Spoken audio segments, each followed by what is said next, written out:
sabay natin alamin ang totoo. Ang kawan ng kordero sa inyo'y nag-aanyaya. Tula at musika, ihandog sa Diyos na masaya. Pagkat sa piling niya, tayo may pag-asa. Walang hanggang ligaya. Tayo na magsama-sama.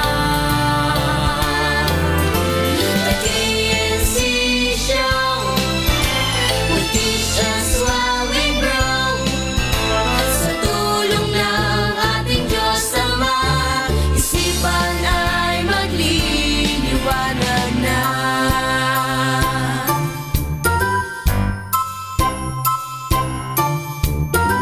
Kapalan nga naman ang bumabasa, katwiran ng Ama ay mauunawa. Kaya buksan ang Biblia, tayo na magsalo-salo.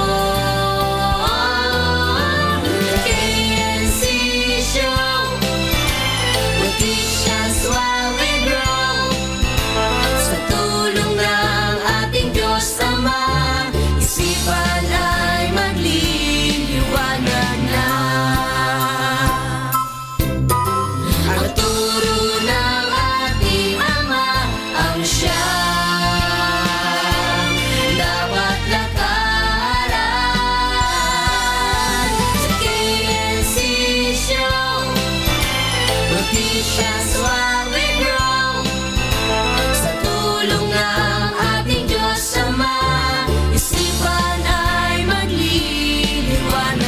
The KNC Show will teach us while we grow. Sa tulong ng ating Diyos Ama, isipan ay magliliwanag na.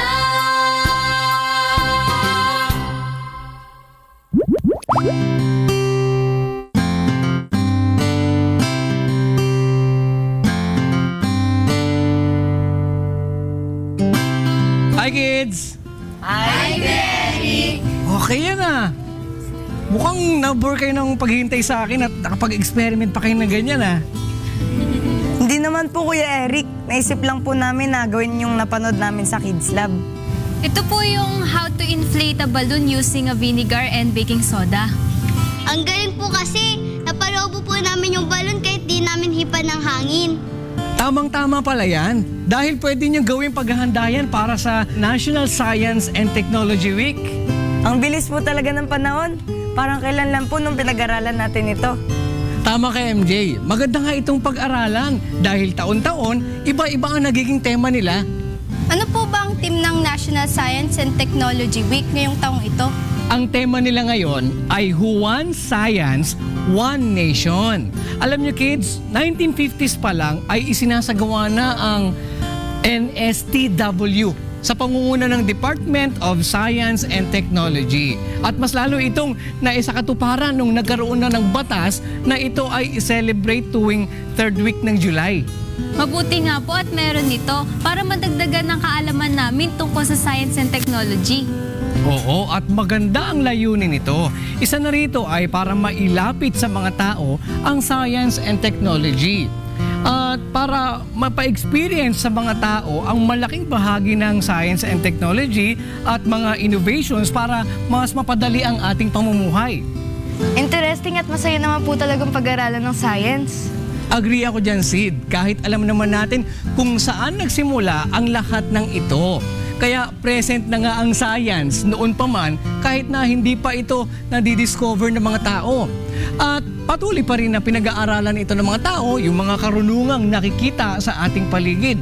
Eto, basahin natin ang nakasulat sa aklat ng Ecclesiastes 1:13. At inihilig ko ang aking puso na hanapin at siyasatin sa pamamagitan ng karunungan ang lahat na nagawa sa silong ng langit. Mahirap na pagdaramdam na ito ang ibinigay ng Diyos sa mga anak ng mga tao upang pagsanayan. Kaya hanggang ngayon po ay patuloy pa rin sila nag-aaral para po makita ang sagot sa mga natutuklasan nila sa paligid. At yan po ay ang gawa ng Diyos. At yan ang ating verse of the day.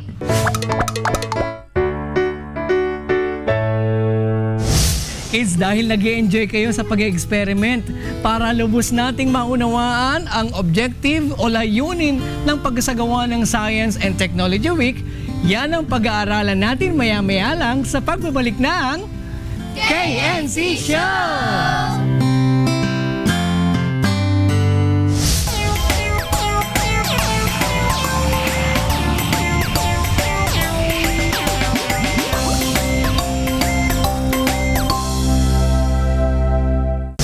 I'm Sid Kapolni reporting news from around the world.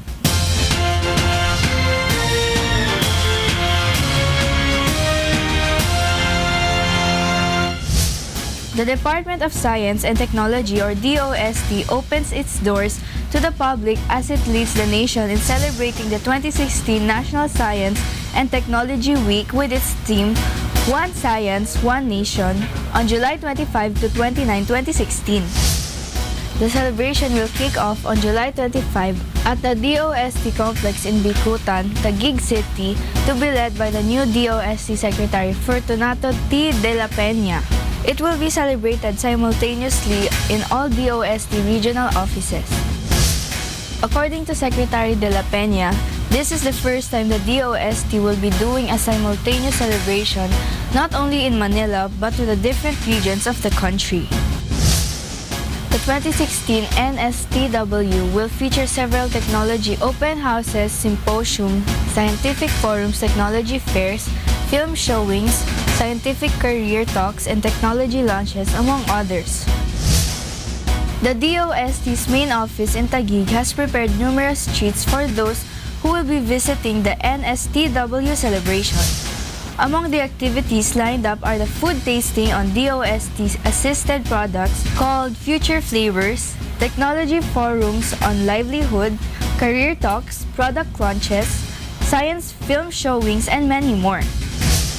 Until next time, I'm Sid Kapulon reporting news from around the world.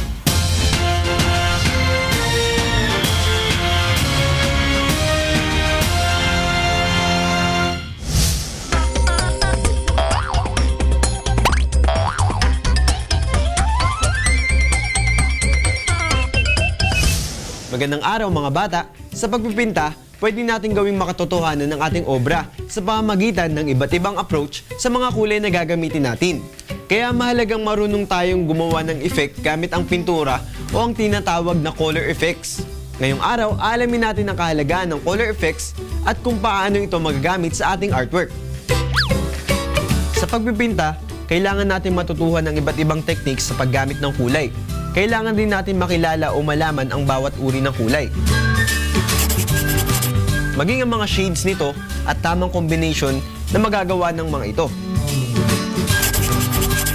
Ang paggamit ng color effect ay depende sa uri ng painting na gagawin natin, tulad ng landscape, seascape, cityscape, still life at figure paintings.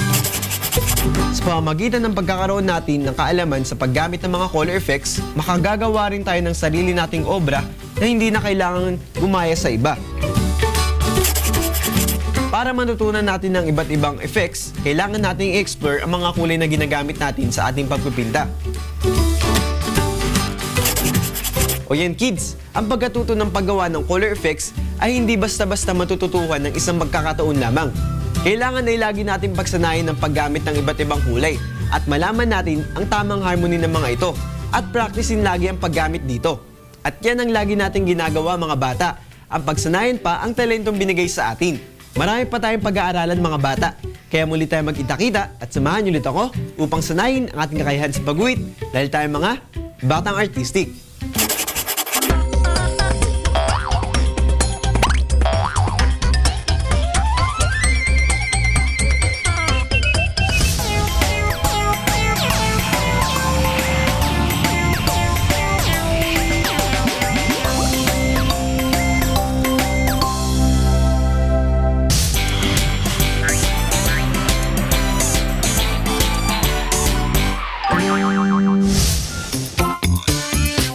Magandang araw mga bata!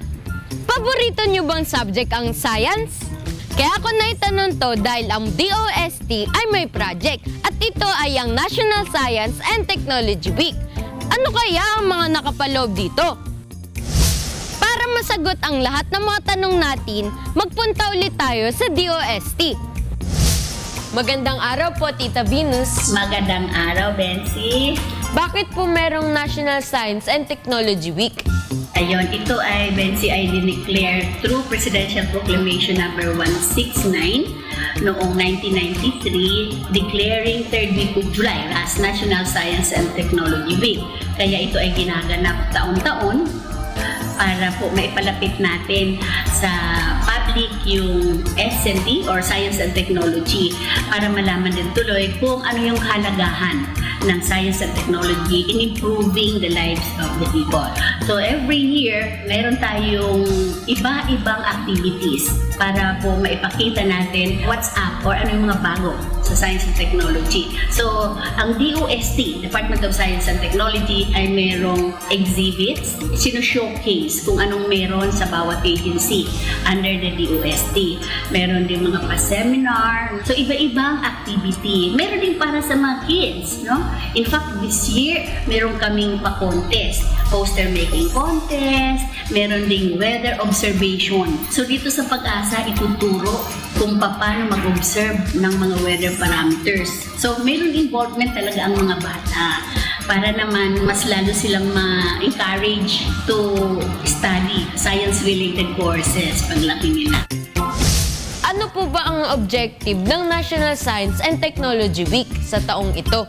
Para mapalapit, no, sa public yung services ng S&T, kaya taon-taon ay ginaganap natin itong National Science and Technology Week. So, yun ay mahalagang maiparating sa public. Kaya iba't ibang activities ang ating nilulunsad or pinapaganap upang lahat ng klase, all sectors, no, all ages na tinatawag, kasama kayo mga bata.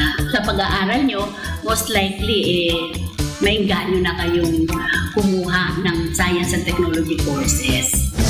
Maraming salamat po. Thank you din, Ben, sa pagkakataon. Yung pala ang objective ng DOST, kaya merong National Science and Technology Week. At kung hindi natin paborito ang subject na science, ay bigyan natin ito ng pansin. Dahil malaki ang epekto nito sa atin. At bukas naman, kung loloobin ng Diyos, alamin naman natin kung ano ang epekto ng National Science and Technology Week. Abangan nyo yan, ha? Dito lang sa Bensi Bibo!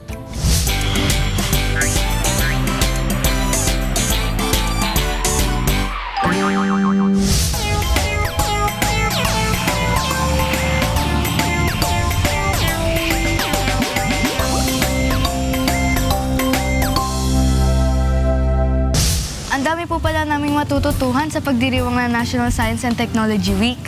Mabuti ang layunin nito, ang mailapit tayo sa science at ma-experience ang mga ito. O, kaya huwag kayong magsasawang mag-aral lang tungkol sa science and technology, ha? Opo, Eric! Sige. Bible story naman ang puntahan natin. Tuklasin natin ang mga mahiwagang gawa ng Diyos sa kanyang mga lingkod. Noong nakaraan ay natunghayan natin ang ikamamatay na sakit ni Haring Ezekias. Kaya dumaing po siya at nanalangin sa Panginoon. At kinalugdan po siya ng Panginoon. Kaya pinagaling siya at dinagdagan po ang kanyang kaarawan ng 15 taon. Ganun nga ang kagandahang loob na ginawa ng Panginoon kay Haring Ezekias. At pagkalipas sa mga pangyayaring iyon, ito naman ang sumunod na ginawa ni Haring Ezekias. Basahin natin ang nakasulat sa Ikalawang Hari 20:12 hanggang 21.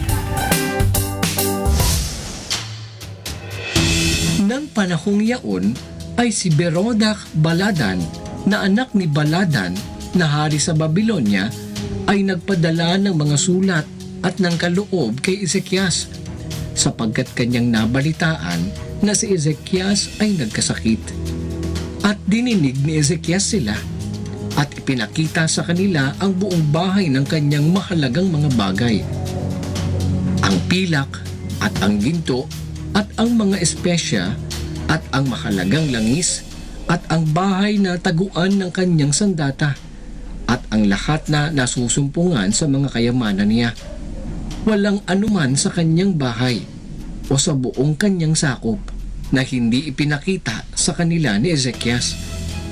Nang magkagayoy, naparoon si Isaias na propeta sa Haring Ezekias at nagsabi sa kanya, "Anong sinasabi ng mga lalaking ito? At saan nagsipanggaling na napasa iyo?" Sila'y nagsipanggaling sa malayong lupain, sa makatuwid bagay sa Babylonia. Anong kanilang nakita sa iyong bahay? Lahat na nasa aking bahay ay kanilang nakita. Walang anumang bagay na nasa aking mga kayamanan na di ko ipinakita sa kanila. Dinggin mo ang salita ng Panginoon. Narito, ang mga kaarawan ay dumating na ang lahat na nanga sa iyong bahay at ang itinago ng iyong mga magulang hanggang sa araw na ito ay dadalhin sa Babylonia. Walang maiiwan, sabi ng Panginoon. At ang ilan sa iyong mga anak na nagmumula sa iyo na iyong ipinanganak, sila'y dadalhin. At sila'y magiging bating sa bahay ng hari sa Babylonia. Mabuti ang salita ng Panginoon na iyong sinalita. Kaniyang sinabi bukod dito, hindi ba? Kung magkakaroon ng kapayapaan at katotohanan sa aking mga kaarawan, ang iba nga sa mga gawa ni Ezekias at ang buo niyang kapangyarihan at kung paano niyang ginawa ang tipunan ng tubig at ang padaluyan at nagdala ng tubig sa bayan, hindi ba nangasusulat sa aklat ng mga alaala sa mga hari sa Huda? At natulog si Ezekias na kasama ng kanyang mga magulang, at si Manases na kanyang anak ay naghari na kahalili niya. Sa pagdalaw po nila kay Haring Ezekias, pinakita niya po ang kanyang mga ari-arian. Kaya ipinadala po ni Isaias sa Babylonia ang mga magagandang kasangkapan niya. Pero ano po bang sumunod na nangyari, Kuya Eric? Yan naman ang ipagpapatuloy natin bukas kung loloobin ng Panginoon. Kaya't huwag kayong absent. Ang National Science and Technology Week ay sinasagawa natin taon-taon. Magandang layunin nito sa atin, lalo na sa kaalaman natin tungkol sa siyensya at teknolohiya. Tama ang sabi niyong dalawa. At ang pagkilala sa siyensya ay pagkilala sa mga gawa ng Diyos. At ito ay nagkakatulong-tulong para mapatunayan na may Diyos na gumawa ng lahat ng mga bagay na ito. Basahin natin ang nakasulat sa aklat ng Roma sa 1:20. Sapagkat ang mga bagay niyang hindi nakikita, buhat pa ng lalangin ang sanglibutan, ay nakikitang maliwanag. Sapagkatanto sa pamamagitan ng mga bagay na ginawa niya, maging ang walang hanggan niyang kapangyarihan at pagka-Diyos upang sila'y walang madahilan. Kids, ano kaya ang epekto ng NST Week sa ating mga bata? Yan ang aalamin natin bukas kung laloobin ng Diyos. Tag-ulan na naman, parang kailan lang. Tag-araw ay lumipas na, bakasyon na tayo saya. Kapatid tayo nga ihanda, upang tayo di mabasa. Kung ikaw may walang dala, halina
Hanggang dito muna mga bata. Bukas, God willing, ay muli tayong magkita-kita. Dito lang sa nag-iisang Bible School on Air, ang KNC Show! KNC Show! Will teach us while we grow. Sa tulong ng ating Diyos Ama, isipan ay magliliwanag. The KNC Show! Will teach us while we grow. Sa tulong ng ating Diyos Ama, isipan ay magliliwanag na